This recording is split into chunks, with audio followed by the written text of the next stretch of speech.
Hello friends, TSR classes में आपका स्वागत है। और मैं आपके सामने लेके आया हूँ नेक्स्ट जो विधि हमारी रह चुकी थी कीमत लोच को मापने की, जो कि बहुत ही ज़्यादा महत्वपूर्ण है आपके एग्ज़ाम के आधार पर, जिसको हम लोग कहते हैं कुल व्यय विधि, और उसका दूसरा नाम है मार्शल की कुल व्यय विधि। मार्शल के द्वारा कीमत लोच को ज्ञात करने के लिए केवल मात्र एक तरीका अपनाया गया कि उसने कहा कि जैसे ही वस्तुओं की कीमतों में जो परिवर्तन होता है, और कीमतों में परिवर्तन के साथ साथ व्यक्ति के कुल खर्च में भी परिवर्तन होता है, और वह कुल खर्च में जो होने वाला परिवर्तन है उसी के दर के आधार पर कीमत लोच की गणना की गई है। तो यहाँ आपको ये ध्यान रखना होगा कि किस प्रकार से ज्ञात किया जाएगा। यहाँ आज जो पढ़ने वाले हैं कीमत लोच की मापने की मार्शल की कुल व्यय विधि। अगर मेरा वीडियो ने सब्सक्राइब अभी तक नहीं कर रखा है वो इस वीडियो को सब्सक्राइब करे और मेरे वीडियो को अंत तक देखें। अगर आप अंत तक नहीं देखते हैं तो ऐसी स्थिति में क्या होगा, ये जो मार्शल की कुल व्यय विधि का जो शॉर्ट ट्रिक है वो आपको याद नहीं हो पाएगी। यहाँ जो कीमत लोच को मापने की विधियां हैं उसकी जो थर्ड विधि है वो है कुल व्यय विधि, जिसको हम मार्शल की कुल व्यय विधि भी कहते हैं। काफी बार क्वेश्चन में पूछा जाता है कि मार्शल की विधि के आधार पर कीमत लोच की गणना कीजिए, और काफी बार पूछा जाता है कि कुल व्यय विधि के आधार पर कीमत लोच की गणना कीजिए। तो दोनों तरीके से क्वेश्चन बनाया जा सकता है। देखिए यहाँ पर वही चीज जो मैंने कहा है, इस विधि में कीमत में परिवर्तन के फलस्वरूप कुल व्यय में परिवर्तन होना। देखिए काफी बार होता है, क्या होता है कि जैसे ही कीमतें घटती हैं और कीमतें घटने के साथ साथ हम लोग उसकी मात्रा में, मांग मात्रा में क्या करते हैं, कमी या वृद्धि करते हैं, और कमी और वृद्धि जब की जाती है तो ऐसी स्थिति में कुल व्यय या तो घटता है या बढ़ जाता है। तो यही इस आधार पर कीमत लोच की गणना की है मार्शल के द्वारा। मार्शल कहता है कि यदि वस्तुओं की कीमतों में कमी होगी तो उपभोक्ता के द्वारा उसकी मांग मात्राओं में क्या की जाएगी, वृद्धि या कमी की जाएगी। वृद्धि या कमी की जाती है, जिससे क्या हो जाएगा, उपभोक्ता द्वारा किया जाने वाला व्यय है वो या तो बढ़ेगा या घटेगा। तो इसको उसने तीन प्रकार से उसको समझाया गया है कीमत लोच को। तो देखिए यहाँ मार्शल के अनुसार कीमत लोच तीन प्रकार की होती है। पहली लोचदार मांग, जिसको हम लोग इकाई से अधिक भी कहते हैं। हमने मार्शल जो कीमत लोच की श्रेणियां है उसमें इस चीज को हमने पढ़ा है। फिर आता है एक अंकी मांग, जिसको हम लोग इकाई के बराबर कहते हैं। और थर्ड है बेलोचदार मांग, जिसको हम इकाई से कम, यानी आपको शॉर्ट ट्रिक में याद रखना है। अगर ये नाम याद नहीं होते हैं तो इकाई से अधिक, इकाई के बराबर और इकाई से कम, इन तीन लोचों के आधार पर उसने कीमत लोच की गणना की है। अब देखिए फर्स्ट जो मैंने ले रखा है इसके साथ मैंने एग्जांपल भी लिया है। देखिए क्या होता है, जब एग्जांपल हमारे पास होता है ना, तो ऐसी स्थिति में हम लोग उस लोच को, उस एग्जाम्पल के आधार पर परिभाषाओं का निर्माण भी कर लेते हैं, और परिभाषा के साथ साथ एग्जाम में आने वाले एग्जाम्पल के आधार पर जो क्वेश्चन आते हैं उसको भी आसानी से सॉल्व कर लेते हैं। तो यहाँ जो मैंने इसकी परिभाषा लिखी है लोचदार मांग, यानी लोचदार मांग क्या कहती है, आपको परिभाषा याद भी होनी चाहिए कि यहाँ पर मैंने शॉर्ट ट्रिक बताई है। लोचदार यानी इकाई से अधिक, कीमत व कुल व्यय में के मध्य विपरीत संबंध, यानी कीमतें बढ़ेगी कुल व्यय घटेगा, कीमतें घटेगी कुल व्यय बढ़ेगा।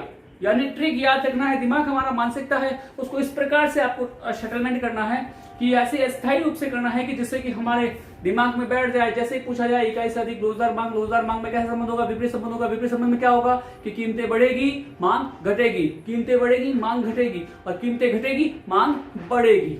विपरीत संबंध ट्रिक आपके पास होना अति आवश्यक होता है, क्योंकि आजकल जो दिमाग के अंदर लोगों की जो हार्ड डिस्क है वो मान लीजिए किसी के पास 1 GB है, तो 1 GB में से मान लीजिए 1020 MB के बराबर होती है, तो 1020 MB में से 1000 MB तो इस प्रकार के डाटा डाले हुए होते हैं जो कि हमारे काम के नहीं होते हैं, और 20 MB हमारे पास मात्र डाटा रहते हैं दिमाग के अंतर्गत। उस डाटा को हम लोग इस सारी स्टडी में अपना खर्च करते हैं। अगर इतना सारा डाटा हो जाएंगे तो हम लोग उसको अपने दिमाग में लोड कैसे कर पाएंगे, हमारा दिमाग हैंग हो जाएगा। जिस प्रकार से एक मोबाइल के अंदर ओवरलोड कर लिया जाता है तो मोबाइल हैंग होना प्रारंभ हो जाता है, उसी प्रकार यदि पढ़ाई का क्षेत्र भी बहुत अधिक लंबा हो गया, याद करने की विधि लंबी होगी, तो हमारा दिमाग भी हैंग होना प्रारंभ हो जाएगा।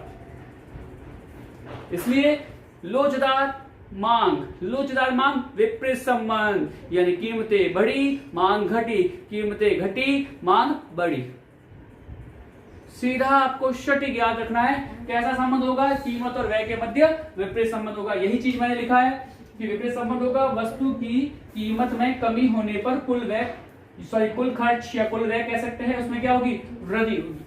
और इसके विपरीत यदि कीमतें बढ़ती हैं तो कुल व्यय घटेगा। कीमतें बढ़ने के साथ साथ कुल व्यय घटता है। यहां मैंने एक एग्जांपल भी लिया है। ये देखिए बीकानेरी भुजिया है। इस बीकानेरी भुजिया का जो रेट है 90 रुपए प्रति किलो है। कितना है, 90 रुपए की प्रति किलो है। और एक उपभोक्ता के द्वारा उसकी 400 किलो मांग की जाती है। कितनी, 400 किलो। और 400 किलो जब मांग की जाती है तो ऐसी स्थिति में यदि उसका मूल्य घट कर कितना हो जाता है, 80 रुपए। 90 से घटकर कितना हो गया, 80 रुपए हो गया। तो उपभोक्ता उसकी मांग कितनी कर रहा है, 550 किलो।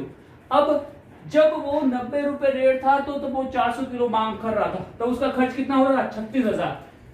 कीमतें 90 रुपए थी तो मांग 400 किलो थी। उस वक्त उसका खर्च हुआ था 90,000। जैसे ही कीमतें घटकर 90 से कितनी हो गई, 80 हो गई। कीमतें घटकर 90 से 80 हो गई तो उसकी मांग 550 किलो हो गई है। और 550 इंटू 80 बराबर 44,000, 44,000 रुपए हो जाते हैं।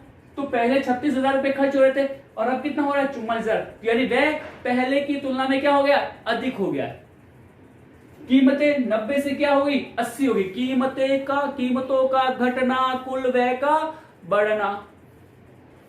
समझ में आ रहा है आपको कि कीमतों का घटना कुल व्यय का बढ़ना। अगर दूसरी तरीके से देखें कि 80 से बढ़कर अगर 90 रुपए कीमत हो जाए, 80 से बढ़कर 90 रुपए कीमत हो जाए तो उस 80 जब रुपए थी तो उस वक्त 550 किलो मांग थी। और जैसे ही वो 80 से बढ़कर 90 हो जाती है तो उसकी मांग कितनी हो जाती है, 400 किलो। तो उस वक्त जब 80 रुपए रेट थी तब 44,000 रुपए खर्च हो रहे थे। और जब 90 रुपए रेट हो गई है तो 36,000 रुपए खर्च हो रहे हैं। यानी कीमतों के बढ़ने के साथ साथ कुल व्यय भी घटता है। तो इस प्रकार से आपको ये चीजें दिमाग में डालनी पड़ेगी। और दिमाग में जब डालेंगे तो हम लोगों के लिए सारे क्वेश्चन इजी हो जाएंगे। और आपको इस बारे में जो है ये लोचदार मांग, हाँ, तो सेकंड जो आती है एकांकी मांग, या जिसको हम लोग कह सकते हैं इकाई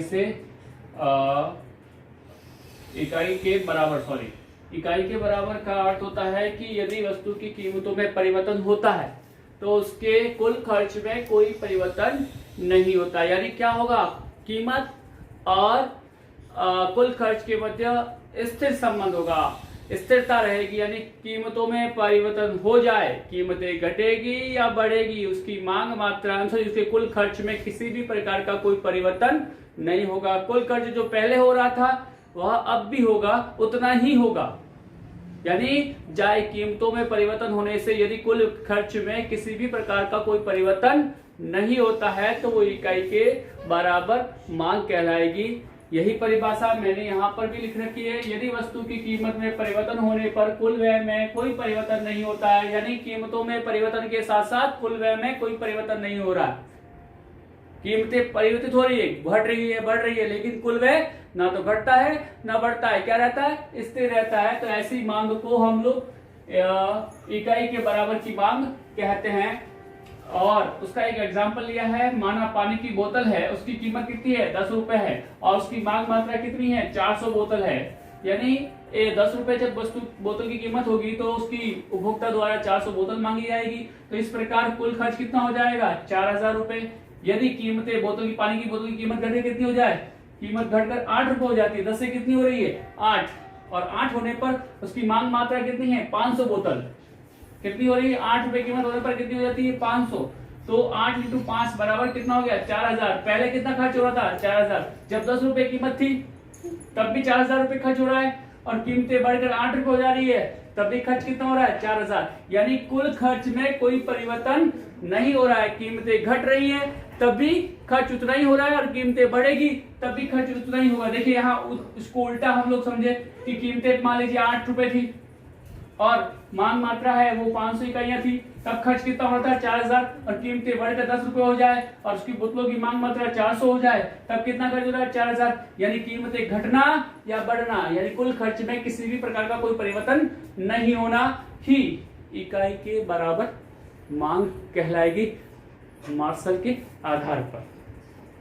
ठीक है, ये तो होगी सेकंड प्रकार कीमत लोच का। अब आता थर्ड, बेलोचदार मांग, जिसको हम लोग इकाई से कम भी कहते हैं, इकाई से कम लोचदार मांग भी कहते हैं। यहां हमें क्या समझना होगा, देखिए पहला लोचदार में आए तो विपरीत संबंध, लोचदार विपरीत, और लोचदार में जब विपरीत होता है और इकाई के बराबर होता है तो स्थिर होता है। और उसके पश्चात अगर हम लोग देखें तो बेलोचदार में देखा जाए तो यहां पर क्या संबंध होगा, सीधा संबंध होगा। कैसा, सीधा, यानी कीमतों का बढ़ना कुल व्यय का भी बढ़ना, कीमतों का घटना कुल व्यय का घटना।